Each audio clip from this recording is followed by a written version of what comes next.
The views and opinions expressed on the Nova Society are those of the panelists and guests and do not necessarily reflect the views or opinions of the Phoenix Research Institute or any institution which any panel member is associated. Reproduction or dissemination other than for the purpose of education or information without the express written permission of the Phoenix Research Institute or Nova Society Media is strictly prohibited. I'd like to welcome everyone back to the Nova Society. I'm your host, Dr. Brooklyn Ann Weldon, and I'm here with my panel, Dr. Scott Gershwer and Dr. Mark Bound. Today, our panel will once again be answering questions from our listeners. Welcome, everyone. Today's question is Richard from the state of Texas, and Richard hails from Houston. Richard asks, it has been reported that the Fed is set to cut interest rates on September 18th, which is the day of our recording. Does the panel have any opinion as to how much the Fed should cut the interest rate? And part of the question is, what does the panel think will be the impact of these rate cuts on the economy? We don't have to speculate. I think it's already happening. Yes. Yeah. So what do you think, Scott? How much? I'm going to go 0.5. I'm thinking 0.75%. Wow, really? Yeah, I am. No, I think no because they happen. Well, you know what? They should have done it before. They didn't. They kind of held back and didn't do it. So I think they've got to make up some ground. But right. Like you said, 0.5% is the safe bet. just hold on a second, because I just want to make sure that anybody listening to this understands that, you know, generally speaking, they would raise it or cut it by 0.25%, 0.25%, right? And doing it by a half is big, and doing it by 3/4 is huge. Yes. And I don't think that 3/4 would send a good signal, and the markets would plummet if they did that, because it would basically say, man, we screwed up and we're admitting it now. And the economy is not in a good place, since the idea is that they know more than we do about what's happening and what's going to happen. A cut that big would sort of be a signal that that they've messed up and they can't wait till November to do a second cut. So they're going to have to do a really big one now. I would think that the markets would tailspin if that happens. So I think 0.5 is a lot. I can't see it going beyond that. Boy, I hope you're wrong. Because I'll tell you something. It's a great. So to me, the fact that they're cutting it all, and they are expected to cut. The fact that they're cutting it all is a sign that we're finally out of this thing, this horrible thing that has happened to our economy and economies all around the world. But obviously, they're only interested in our economy here, and that in a sense, pandemic of 2020 is finally over in 2024. I'm always fascinated by people who think that as soon as the presidency changes hands and a new person walks into the White House, that the economy just turns around like on a dime. And that certainly, we know that doesn't happen. This is a big economy. Was it 27 trillion or something like that? I don't remember what the number is. It's dozens of trillions of dollars that we're talking about. And the economy does not turn quickly at all, ever. And it's a slow moving thing. And so anybody who says, Trump's economy was a great economy, it started in 2017, or some people even think election day 2016. That's just, I guess the kind word would be ignorant and more like crazy. It took years for Trump to have an effect on the economy. Years, probably 3 years or 20, maybe 2019, maybe 2020. And we know that this has happened in the past. The national economy turns slowly. And right now, I would say, after 3 years of Biden, that we're finally out of Trump's economy. I see Scott's point about, me saying 3/4 is a stretch, and it really is. But I'm going to stand on it. You never know. I do believe. Why not?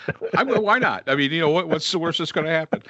There really should have been 2 cuts previous to this. And I agree with Scott that they don't want to admit they're wrong. And most economists are, how can I say, conservative in what they do. We'll go by small increments. Let's see how it goes, measure it, move on again, because the economy is complex, far more complex than most people think. And Scott is correct. It does not turn on a dime. No, just because somebody walks into the Oval Office on day one does not mean the economy turns around. That's just not the way it works. And I would be less kind and say that's just a stupid idea. Usually a president that comes into office has to accept the fact that they've got the economy of the previous president for the next 3 years, because that's how long it's going to take whatever policies they put in to basically take effect and start to have an actual some impact. And it's still, even then, slow and a progressive movement of the economy. So yeah, I would say 2019, early 2020, that's when, the Trump economy became a realization. When Biden took office, he had to live with Trump's economy, and it was still progressing through the policies of the Trump economy. Now policies are changing.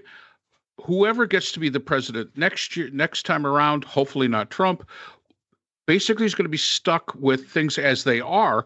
But if they're moving in the same direction, if the same policies are in place and they are moving in the same direction, it should progress a little faster because of the continuity there. I mean, that's an important thing with the economy, a continuity. Will it impact the economy if whatever they do? If they do Scott's 0.5%, will it impact the economy? Absolutely it will. Sure it will.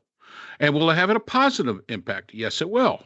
But there's some sectors where maybe the impact may not be as good. The housing sector would be one that I would say. If you are looking for a house, once that interest rate drops down, more people are going to be looking for housing. We don't have enough housing as it is right now. It now becomes a seller's market. I'm from the upstate of New York. Your property taxes in the upstate of New York are extremely high. I now live in South Carolina, where the property taxes in South Carolina are extremely low, about a tenth of what they are in New York. My house in South Carolina might sell for one price, where if it was in New York, it would sell for a totally different price. Same house, but because of the taxes and mortgage rates and all that kind of stuff, you've got to change the price that you're going to be able to have people be able to afford the property.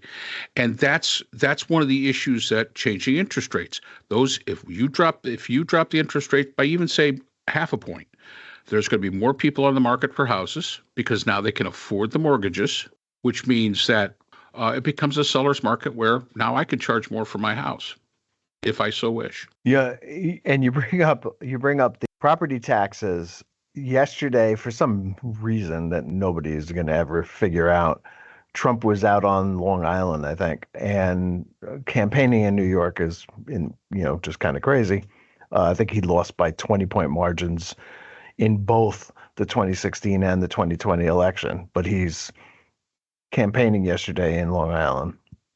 And he said that he's going to turn it around, get the SALT deduction back, which, as somebody in Connecticut, which has really high property taxes, was my biggest tax deduction and is no longer available to me. I would love get rid of the SALT cap that Trump signed into law as part of his 2017 tax cut or Tax Cuts and Jobs Act 2017. He cut that deduction to $10,000, which I can tell you is not close to what I'm paying here every year in the fine state of Connecticut. Obviously, he's willing to say anything that he has to say to get elected.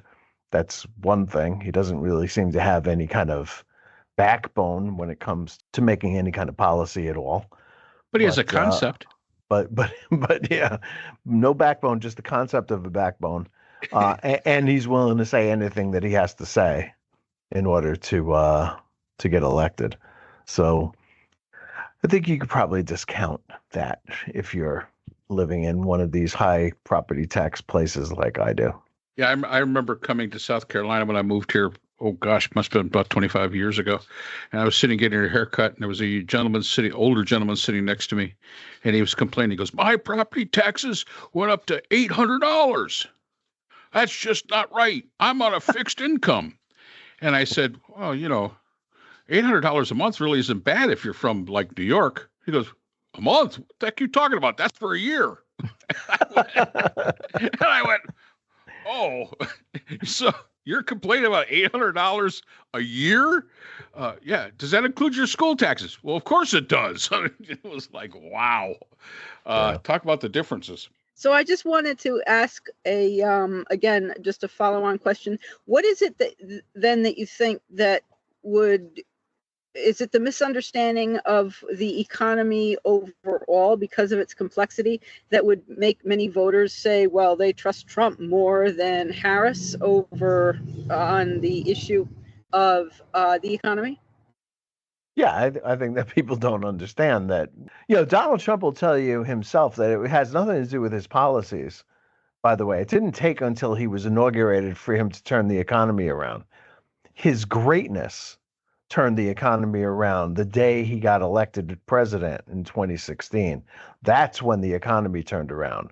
And it's all because of his greatness rubbing off on the rest of the country. And I'll find you the exact quote if you need me to, because it's out there, folks at home.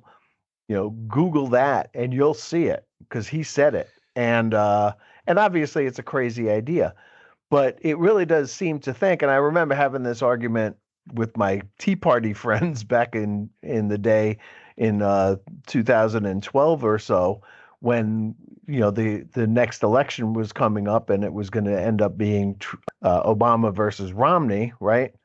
That the economy was terrible, and I was like, well, this isn't even Obama's economy yet. It doesn't change like that. We're still recovering from Bush and how he left the country when he left office. And it takes time for it to turn around. And they were like, oh, you want to blame Bush for Obama's bad economy? Yeah, I did. I wanted to blame Bush for the economy that Bush left behind, just as Trump left a horrible economy behind.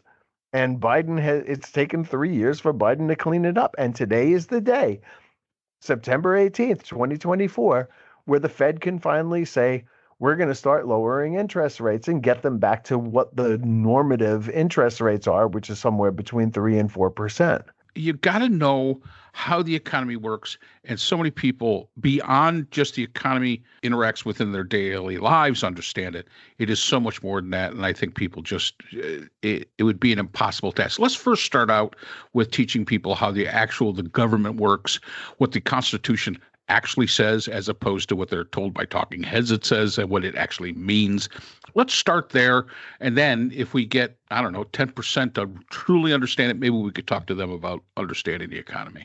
Agree, yeah. And there is one thing. Obviously, people don't understand how economics work. And as you point out, economists don't know how economics work. It's not really a science. It's probably more of an art, I guess. I don't know. I think it's alchemy. I'm going with alchemy. Because Larry Summers, who's really one of the more lauded, economists out there, president of Harvard and all that kind of stuff, predicted that unemployment was going to have to go up over 5% for the inflation to come down. That didn't happen. We have a soft landing. The president has a relatively small amount to do with the economy. The Fed probably has more to do with it than the president does.